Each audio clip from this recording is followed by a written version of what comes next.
One of the most fascinating things in life to know or to study is the origin of humanity. Where did we come from?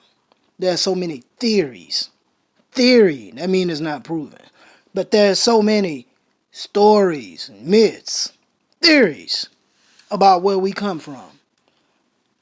Some say we come from the stars. Some say we come from the earth. Some say we come from higher dimensions.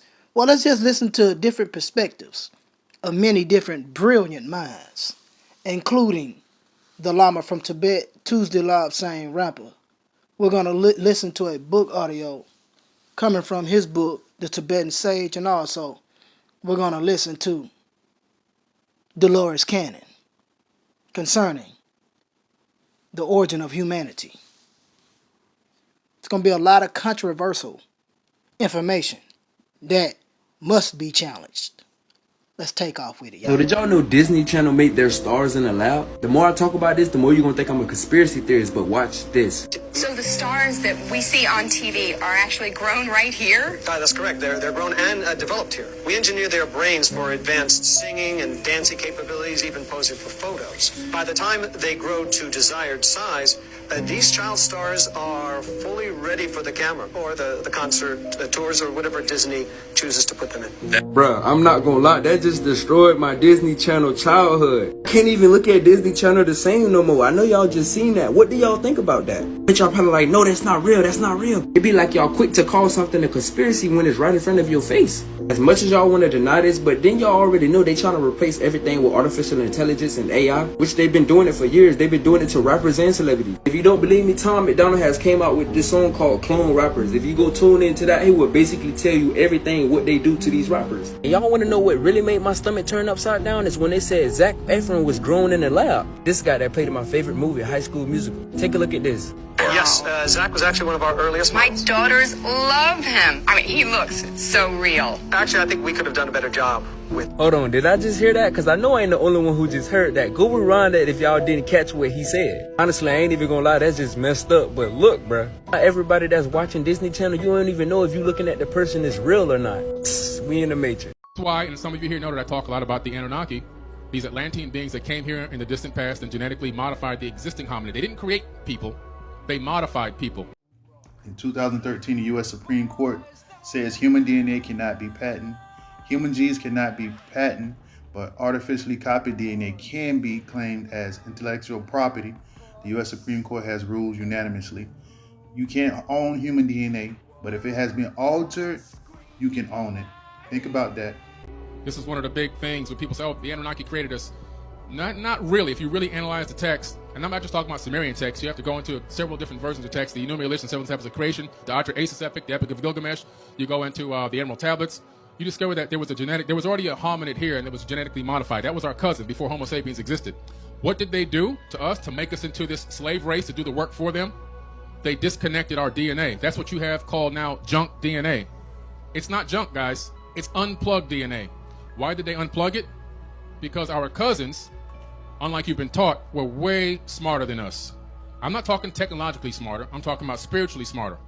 More in tune with nature, more in tune with the universe, more in tune with the planet itself, the human resonant frequency of the earth. They had bigger brains, proven because we found the skulls all over the planet. They had, probably because of bigger brains, most likely had bigger pineal glands, which is your spiritual antenna. All humans right now, we have billions of magnetite crystals in our brains. We don't even use them. They probably had access to their magnetite crystals, which is what turtles use to navigate the oceans to come back to where they're going to lay their eggs, and birds, they flock to the south in the winter and so forth, all using the magnetic field. Well, we have the same capability, but right now we've been disconnected from using that. If a tsunami comes inland, before it even hits, all the wild animals run to the mountains and the hills. You never see wild animals getting swept away by a tsunami.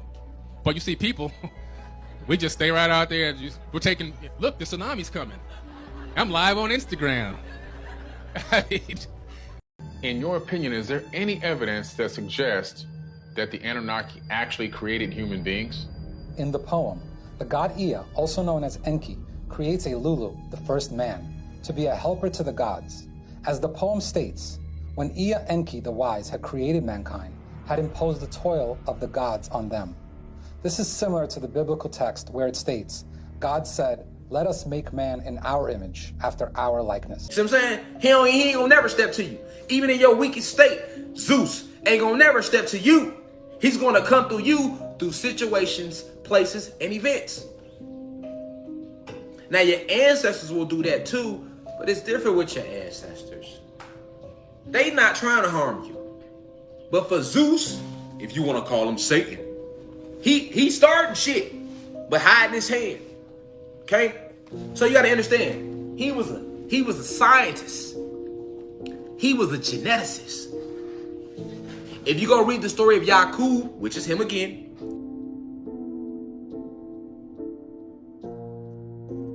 he was known as the mad scientist, y'all. The big-headed scientist, the mad scientist, the little boy who told his uncle at 8 years old that he was going to create a race to destroy our race. There you go.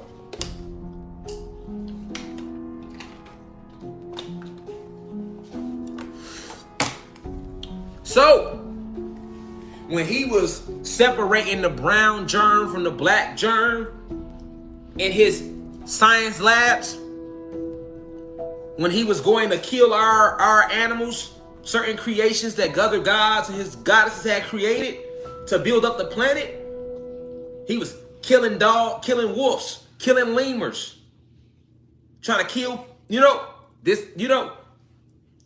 gotta understand something. We didn't allow that to take place on this planet. So he was sent to another planet. This is where your story, I always repeat the same this is the real G. This is the real creation story, y'all. All that shit they tell you in the Bible, listen to this one. I always tell the same goddamn story, man. About 2 million years ago there was a species of creature on the earth and they were known as Homo habilis. They came into our era by inventing the first tools of this particular cycle. You see, Homo sapiens is what we are, and we are derived from that other Homo which I have just told you about. To try to make you understand a bit more, let me say that the world is like a garden, and all the buildings in the world are plants. Well, every so often the farmer will come along and he will plow his garden. That means that he will turn up the soil, and in so doing he will upset all the plants and the roots. They will be exposed to the air for a few minutes, and then as the plow comes over again they will be buried more deeply so that in the end no one could tell that there had been such and such a plant in that garden. It is the same with humans on the world. Think of us as the plants. But the humans of different types are tried out, and if they cannot manage to the satisfaction of the gardeners, then catastrophes and disasters will be their lot. There will be mighty explosions and earthquakes, and every trace of humanity will be buried deep beneath the soil, and then a fresh race of people will appear. And so the cycle will go on. Just as the farmer plows under the plants, so the gardeners of the world caused such disasters that every trace of the habitations is shattered. Every so often a farmer will be busy with his patch of ground, and then he might spot something sparkling in the ground where he is digging, so he will bend over and pick it up, wondering what it is. And perhaps he will tuck it in the front of his robe to take home and show to his wife and perhaps to his neighbors. He might have dug up something which was buried a million or so years ago, and now, with earthquakes, that piece of brilliant metal will have been brought to the surface.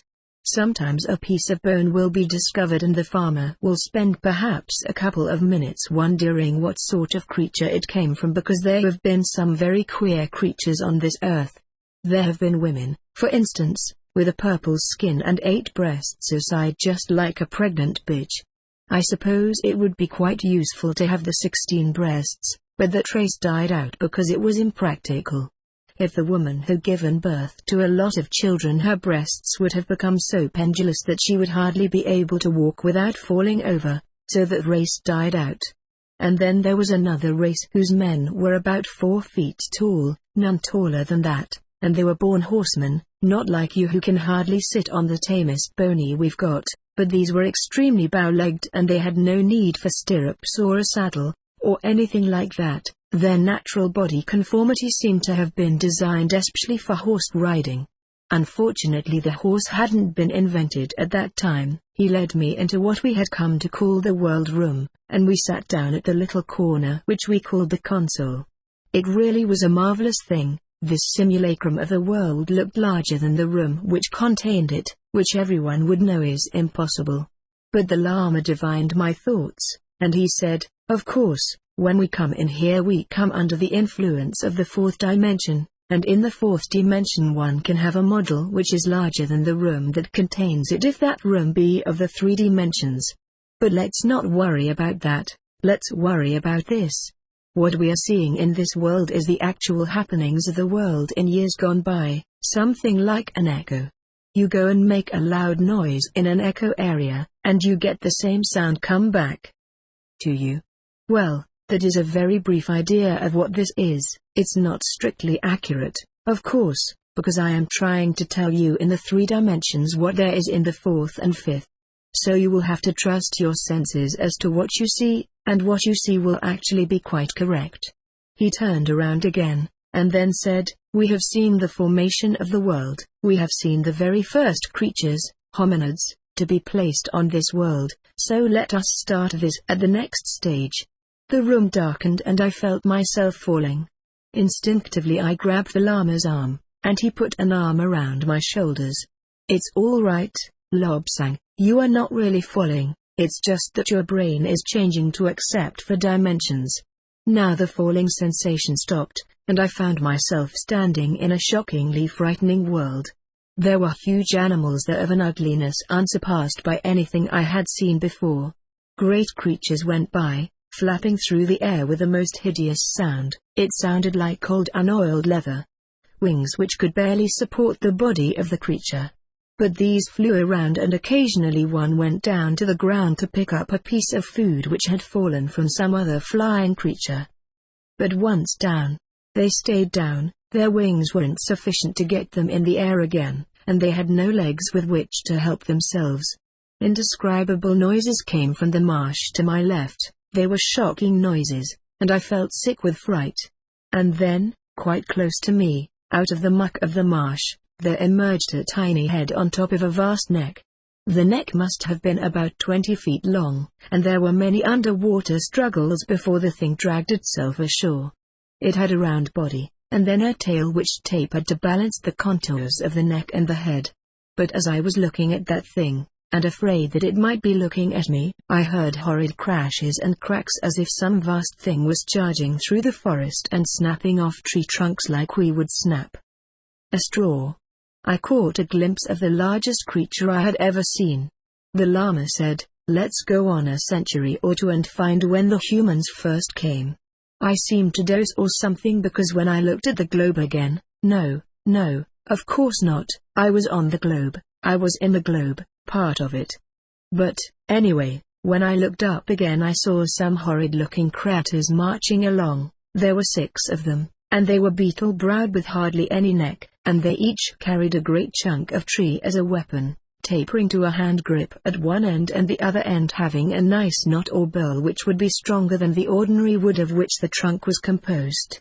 These creatures marched along. One, a woman, was feeding a baby at her breast as she marched, and they made not a sound although they were going along marshy ground. There was no squelching or splashing, just complete silence. I watched them go out of sight, and then, once again, I seemed to have a doze because when I looked up again I saw a marvelous city. The city was made of shining stones of different colors, there were bridges across the streets, and there were mechanical birds which flew along the streets with people in them. These things could stop and hover in the air while people got in or got out. Then, all of a sudden, everyone turned and gazed towards the distant skyline, over the mountain range. From there came a vast roaring, and soon a whole flock of these mechanical birds came along and they circled over the city. People were running everywhere. Some were on their knees praying, but the priests, I noted, did not stop to pray, they put all their energy into running. If this ain't some modern day ass shit, history repeats itself. Because the preachers today know, just like the priests back then knew, that what they was professing was some bullshit. So if something happens cataclysmic, they're not gonna pray. They're gonna take off running. But the priests, I noted, did not stop to pray, they put all their energy into running. After some minutes of this circling, doors opened in the bottom of these mechanical things, and metal boxes fell out. The mechanical birds closed the doors in their undersides, and they sped off. The city rose up into the air, and fell to the ground as dust, and then we heard the bang and the concussion, because sight is so much quicker than hearing. We heard the screams of the people trapped beneath beams or buried in dust. Again, there came a doze. This is all I can call it, a doze, because I was unaware of any break between what I had been seeing and what I was seeing now. It was a late rage, and I could see a city being built, a grand city, one of surpassing beauty. It was real artistry. Spires soared high into the sky, and there were delicate traceries of metal joining one building to another. There were people about, people going about their everyday business, shopping, selling, standing on street corners and discussing things. Then there came a roaring, a terrific roaring, and an immense flock of these mechanical birds passed overhead in formation, and all the people laughed, cheered and waved. The mechanical birds proceeded upon their way undisturbed. They crossed the mountain range, and then we heard terrible bangs and crashes, and we knew that our side were paying back the enemy for the destruction that they had caused. But mechanical birds were returning, or not returning, because they were not ours. They were different. Some were of different shapes, many were of different colors, and they came over our city and they dropped their bombs again. Our city was swept by a firestorm. The fire roared and raged, and everything in the city burned and fell to the ground. Delicate traceries of bridges turned red and then white, and then they melted, and the liquid metal fell like rain. Soon I was standing on a plain, the only thing there. There were no trees. The artificial lakes had gone, turned into steam, and I stood there and I looked about me, and I wondered what was the sense of it all. Why were these gardeners of the earth fighting against other gardens? I could not make any sense at all out of it. Then the world itself shook and darkened. I found myself sitting on a chair beside the Lama Minya Donned Up. He was looking sadder than I had ever seen anyone look before. Lobsang, this has happened on this world for millions of years. There have been people of a high degree of culture, but somehow they have shelled the other side so that only a few humans were left, and they hid in caves, and in a few years they crept out to start again with a fresh civilization. And that civilization in its turn would be destroyed, and all the remnants would be plowed deep into the soil by the farmers who were trying to grow crops in the battle-torn land. The Lama looked exceedingly sad, and he sat with his chin cupped in his hands. And then he said, I could show you the whole history of the world, but it would take the whole of your lifetime to view it. So I will only show you some flashes, as we call it, and I will tell you about others. It is a very sad thing, but various types of people have been tried as settlers on this world. There has been an all-black race. It came after a big turmoil. Two white races had been quarreling as to who was the most powerful, and, of course, they resorted to warfare. It's always warfare, always the evil thoughts of people. If people would only believe in a god, there would be none of this trouble. But this all-black race made a horrible mess of things on the world until at last they reached a very high degree of civilization, far higher than our civilization now. But then two different races of the black people quarreled, and they sought frantically to get a more powerful weapon than their opponents. Well, they did, and somehow the signal was given to release these, rocket things, and that caused tremendous trouble on this world. Most of the people were wiped out, just wiped out like one would kill off a colony of fierce ants. Always there are some survivors, and so now we have a white race, a black race, and a yellow race. At one time there was a green race. People in those days lived for hundreds of years because their memory cells were able to reproduce dying cells with exactitude. It is only since the cells lost their ability to reproduce accurately that we have such short lives. But in one of the wars there were tremendous explosions, and most of the cloud cover of the earth was blown away into space, and the sunlight came pouring in with all the lethal rays. And instead of people living 700 or 800 years, their lifespan was just about 70 years. The sun isn't the kind, benevolent provider of sunlight, etc., etc. It sends out rays which cause harm to people. You can see for yourself that people exposed to the sunlight too much have their skin turned dark. Now if it was good to have sunlight, then nature would not need to make a shield against the light. But the rays, ultraviolet, and others, affected the humans and made them worse, and the two sets of gardeners of the earth became even fiercer. One side was good and wanted to see the human race grow fruitful and do much good. Instead of that, people exposed to too much sunlight used to get TB or cancer. All the surfaces of the world, or rather, all the surfaces of the people of the world, were prone to diseases, skin diseases of various forms, and they were tenacious. There was no cure for them. After all, these rays could penetrate many feet of stone, and it was useless for the inhabitants of the world to live in houses because the rays could still reach them. There is an old saying that there were giants in those days. Yes, that is true. The giants were one set of the gardeners of the earth.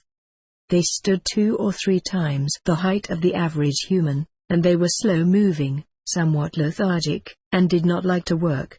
They tried to get back to their home base, but when they tried they found that there had been troopers on the home base. One set of gardeners were good and with a good leader, but the other side was a bad side. They throve on wickedness of all kinds, and they were immune to the appeals of those who wanted a peaceful world with a more healthy lifespan. These good gardeners saw how useless it was to stay at their home base, so they reprovisioned their ships and put in fresh fuel rods, and they took off again for Earth. Their ships could travel faster than light. They could travel so fast that no human could control them, and they had to be worked by a form of computer which had a special shield to keep away meteorites, or other obstructions. Otherwise, without these shields the ships would have been riddled with meteorites or cosmic dust, resulting, of course, in loss of air and the death of all aboard. At last they got back to the Earth and they found another war in progress. The wrong side, the bad part of the gardeners of the Earth, had mixed too freely with the Earth people, and taught them many of their secrets. Since those days the world has been getting worse and worse, and there will have to be a fresh world war during which many people will die. Many more will go into hiding in caves or in high mountain clefts. They were told by their sages of all that was going to happen, so they took the view that what was the good of living a good life when, in a few short years, perhaps the earth itself would be destroyed. And we are getting perilously close to that time now. Now let us go into the book The Hermit concerning the history of the world and humanity. Exposed continent of the earth shivered and cracked apart into smaller masses, and earthquakes took place. In the fullness of time the land masses drifted apart, forming ramparts against which the sea, now divided into seas, beat in vain, settled into stable orbit, rolled on. Of years of earth time, and an expedition approached from the empire. This time it brought the first humanoids to the world. Strange purple creatures were unloaded, the women having 8 breasts, and men and women having a head set square on the shoulders so that to see at the side the whole body had to be turned. Legs were short and the arms were long, descending to below the knees. They knew naught of fear or weapons, and yet they were ever at quarrel. They lived in caves and in the branches of mighty trees. For food they had berries and grasses and the insects which crawled the earth. But the watchers were not satisfied, for these were but mindless creatures who could not fend for themselves and who showed no signs of evolving. By now vessels of that empire were on constant patrol through the universe which held the solar system. The worlds here too were being developed. That of another planet was proceeding much more quickly than the Earth. A ship of the patrol was detached to go to the Earth, where it landed. A few of the purple natives were captured and examined, and it was decided that the whole race should be exterminated just as a gardener exterminates weeds. A pestilence fell upon the Earth, and all the humanoids were killed. In years to come your own Earth people will use this system to kill off a plague of rabbits. But your people will use a pestilence which will kill the rabbits in agony. We do it painlessly. From the skies there came another ark bringing different animals and very different humanoids. Throughout the lands they were distributed, a different type and perhaps a different color chosen to suit the conditions of that area. Earth still roared and rumbled. Volcanoes belched forth flames and fumes, and the molten lava came pouring down the mountainsides, cooling, and the life therein was changing to meet the altering conditions. At the two poles the waters were cold and the first ice on Earth was beginning to form. The ages went by. The atmosphere of Earth changed. Giant fern-like growths gave way to orthodox trees. Forms became stabilized. Mighty civilization flourished. The world flew the gardeners of the Earth, visiting city after city. But some of them became too familiar with their human charges, or the women thereof. An evil priest of the human race persuaded a beautiful woman to seduce one of the gardeners and to inveigle him so that he betrayed forbidden secrets. Soon the woman was in possession of certain weapons formerly in the man's care. Within the hour the priest had them. By treachery certain of the priestly caste manufactured atomic weapons, using the stolen one as pattern. A plot was hatched whereby certain of the gardeners were invited to a temple for celebrations and thanksgiving grounds. The gardeners were poisoned, their equipment was stolen. Great assault was made on the other gardeners. In the battle the atomic pile of a grounded spacecraft was exploded by a priest. Shook. The great continent of Atlantis sank beneath the waves. In far-off lands tornadoes rent the mountains and tore humans apart. Great waves stormed in from the seas, and the world became almost barren of human life. Barren save for a few who cowered whimpering with terror in remote caves. As the earth shook and shivered with the effects of the atomic blast, for years no gardener came to inspect the world. Radiation was strong, and the scared remnants of humanity brought forth mutated progeny, and life was affected, and the atmosphere became debased. Sun was obscured by lowering red clouds. The wise ones decreed that yet another expedition should travel to Earth and take new stock to their desecrated garden. The great ark of humans, animals and plants set forth through the far reaches of space. It fell over with a gasp. Now let us listen to the striking similarities that are in correspondence with the Lama from Tibet Tuesday Rampa, in which we just heard coming from Dolores Cannon. The information I've got, some of it was in my first books, Keepers of the Garden and The Custodian, about my first UFO cases. Right. And they started talking about the seeding of the planet Earth.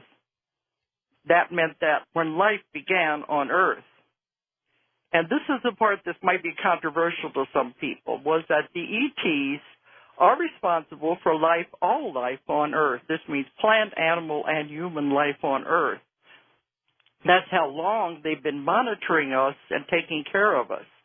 Because I've never found the negative. It's always been the positive, because they've given me all this information. But this is something not unique to Earth.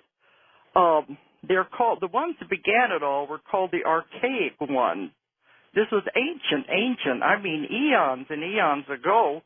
They were going throughout the galaxies, planting life on every planet that was suitable for life.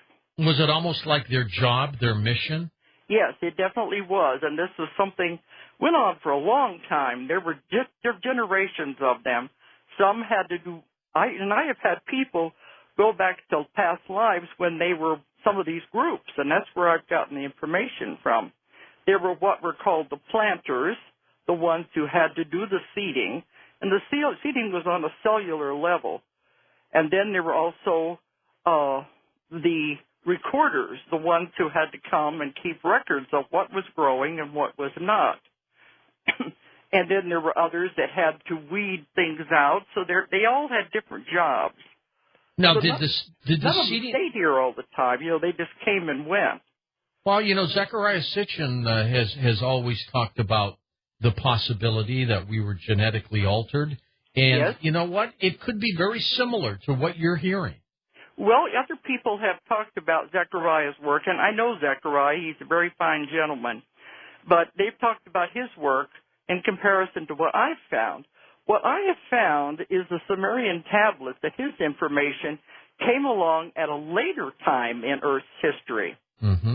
That life had already been seeded, it had already begun, and what Zechariah was talking about it's mentioned in one of my books. Later, there were groups that came with the different types of an agenda, and they took other groups and began to genetically alter them to be slaves. Now, that's a different group altogether. It came along many, many years, ages after the original people were seeded. Now, the original seeding, yeah. was it done with creatures, let's say, that were already on this planet? No.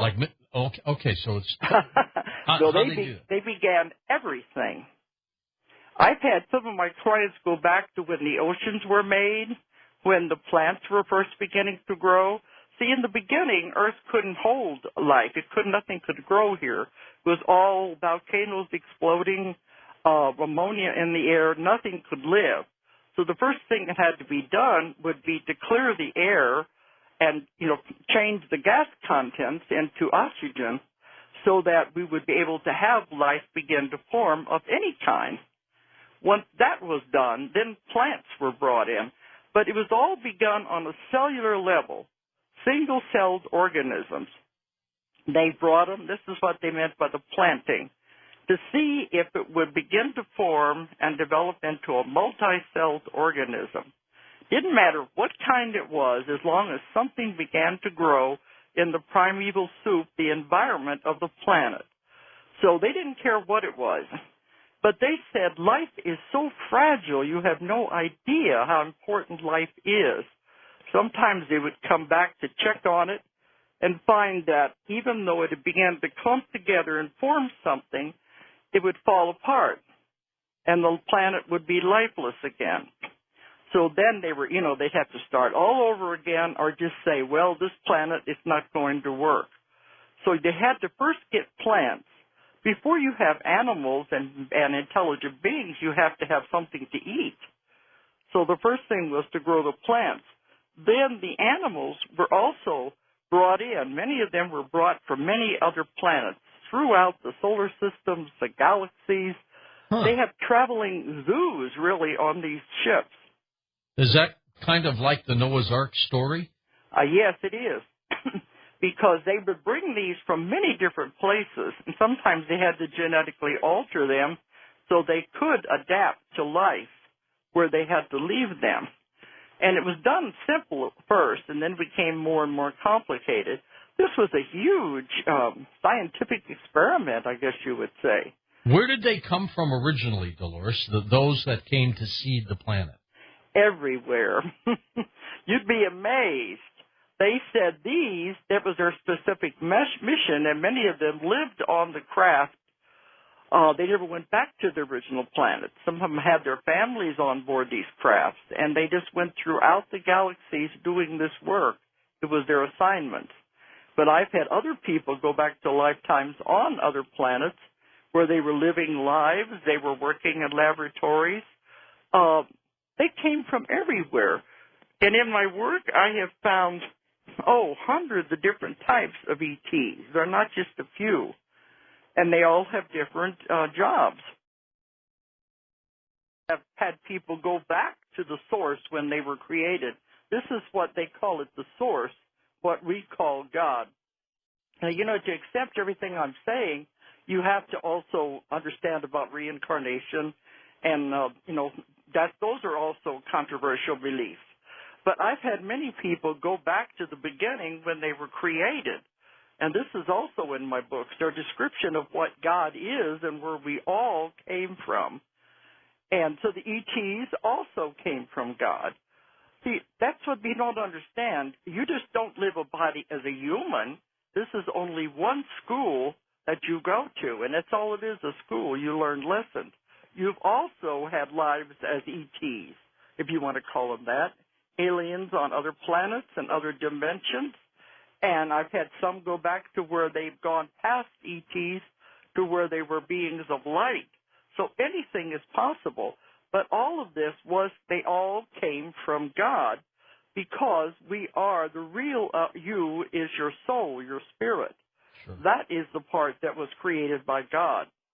We'll get into these various waves in a moment, but you had mentioned earlier that all this started, the new ones, the ones who've been coming here of late, that's been the last 50 years.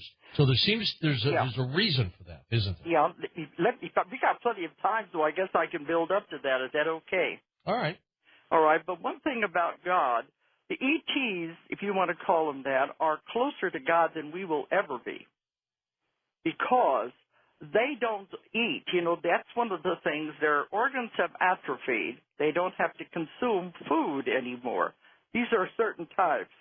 And I asked them what they live on. They said they live on light. And I said, where does the light come from? It comes from the source. So without God, they couldn't live. It's absorbed through their body, and this is what keeps them alive. Are they physical? Some of them are. They're very physical. Their organs have atrophied, so they don't function like we are. We do. Some people say they may be even us in the future, which is a possibility also. Well, that is true, too. So there's all kinds of theories, but what they have said is in the very, very beginning, they started the seedings because God, the source, told them to do it, to go out and begin to populate the world. So they're doing it under instructions.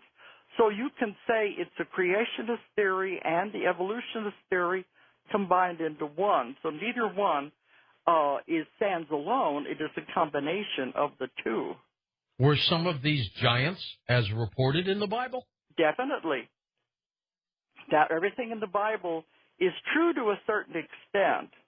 The part there about the first Jehovah and E.T., that part, that is what Zecharia Sitchin came up with. Those are the ones that came much, much later after the planet was formed. There were life, there was beings here, and they're the ones that wanted to use it for the wrong reasons. So that's the beginning of the Old Testament, are those creatures that Zechariah writes about. But there were definitely giants. In the beginning, there were some people that had blue skin, green skin, purple skin. They were all different experiments, and some of them survived and some of them died out. But when they began, some of the animals did develop on Earth genetically, and other ones were brought in. But they had to find an animal that they could develop into an intelligent being. This took eons of time, but they finally decided that the monkey was the best one. Here again, this may upset people, but they had to have an animal that had hands so they could make tools later, and also have a large brain capacity. So they took the monkey and they genetically modified it to become a human being.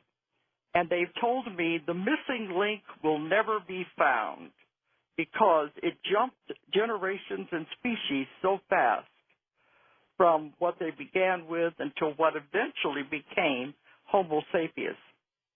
I asked them one time, I said, didn't life ever occur just spontaneously and indigenously on any planet? They said no, because if they did, it would have been chaotic. It would not have had a plan. They said for you to develop into an intelligent human being, it had happened spontaneously, it would have taken 1 million more years than it did to have an intelligent being on this planet. So it had to be planned and studied very carefully for what was developing. So let's get up and jump to, I know I have a little more to tell before we get up to 1950. In the beginning, they said, let's give this beautiful planet a creature with free will and see what he does with it. And believe me, they're not very happy with what we're doing with it. It was their choice. Yes, just to see what they would do with it. And we were supposed to be a perfect species that would never get sick and never die. It was like in a virtual Garden of Eden was what it was supposed to be like. And everything was developing along and going very well until something happened to spoil the experiment. A meteorite hit the Earth. And when it did, it brought a bacteria that was was alien to the Earth. And the bacteria, for the first time, developed disease to the Earth, and it contaminated the growing species. And at first there was a lot of sorrow and sadness. They said, what do we do now? They went back to the councils, and there are councils over solar systems, galaxies. They're the ones that set the rules. They went back to the council and they said, what are we going to do now? Our experiment is ruined. Do we just destroy everything and start over again, or do we let it continue developing on its own? It was decided that so much time and effort had been put into it to allow it to continue to develop. And monitor it maybe every once in a while. And this will help people understand what the ETs have been doing up into our modern time. It's not invasive. It's not negative. They've been keeping track of us and watching us because we're their children. And they said the human species is so important, it must not perish. So the idea that they're here to take over the world doesn't fit into this at all. It's just misunderstandings of people. But along the way, as the species began to develop, it needed different, inventions along the way, different things to help the species go, like the invention of fire, the being taught how to plant. Now, every culture in the world has the legend of the culture bringer. They always have someone, the corn woman with the Indians, someone who brings agriculture, someone who brings fire. Some kind of knowledge to And them. they always come in the legends from the sky or from across the waters. That's true.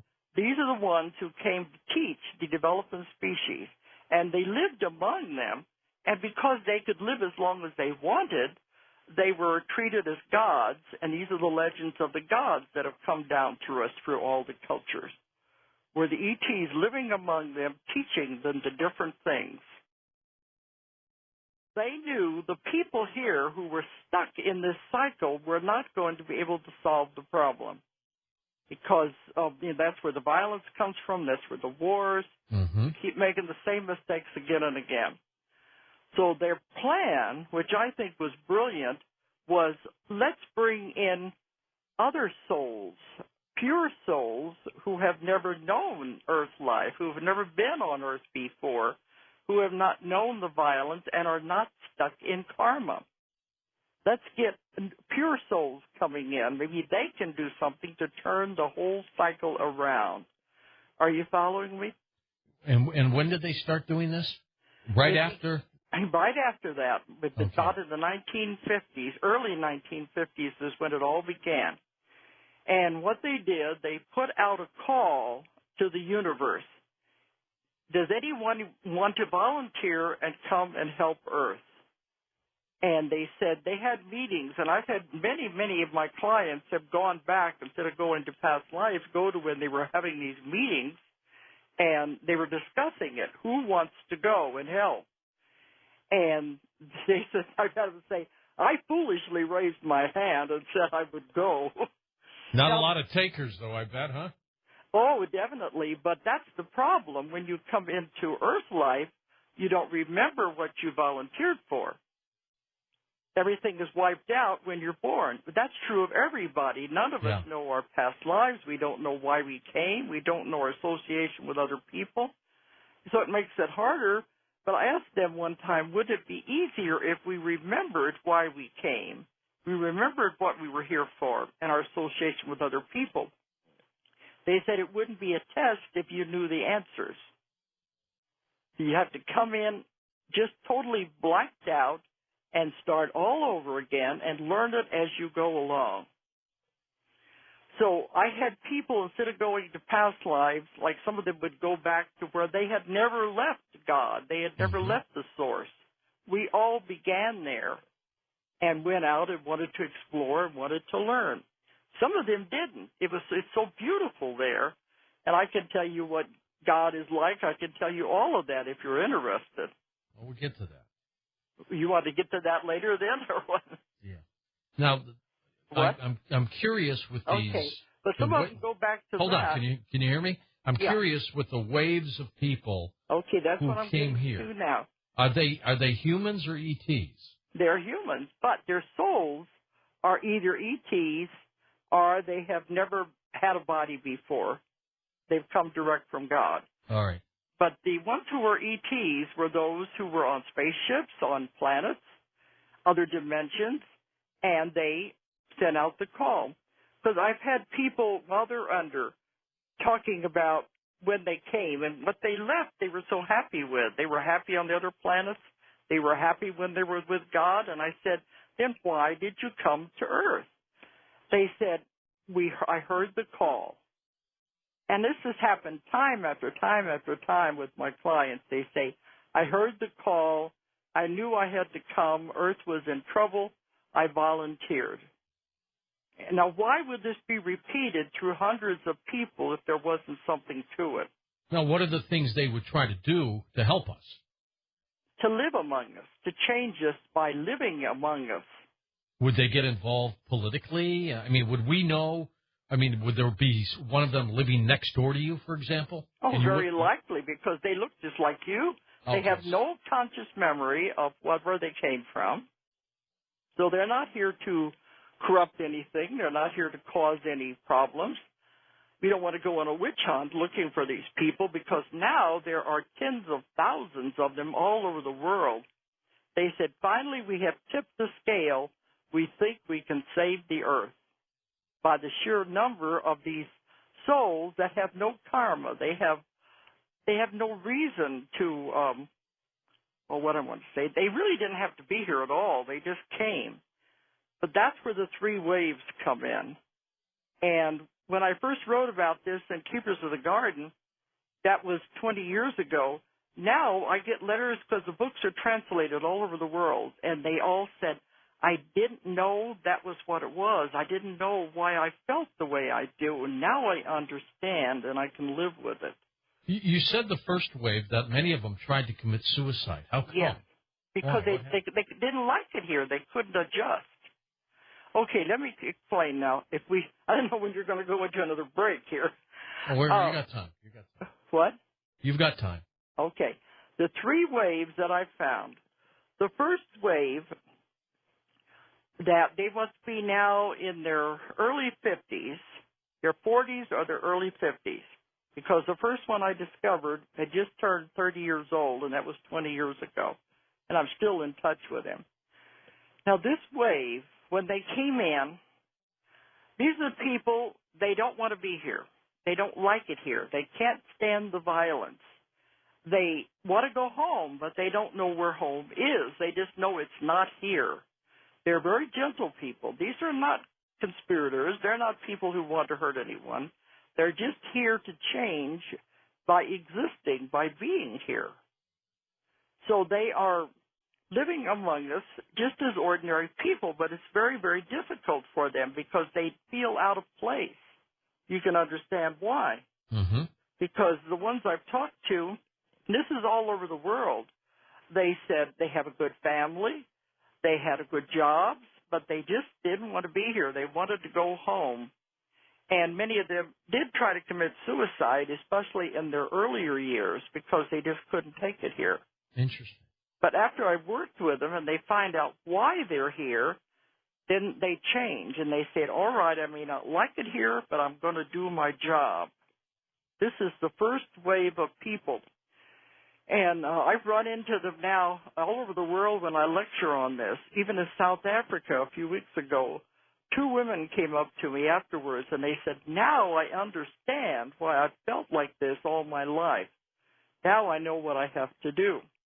These first wave folks would be what, 40, 50 years old today? Yeah, they would be in their late 40s and early 50s.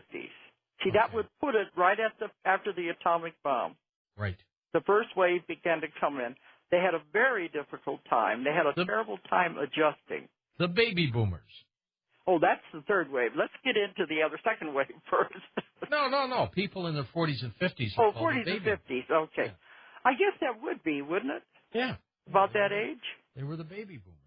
Another characteristic of these first wave, they don't like violence, but they can't understand emotion.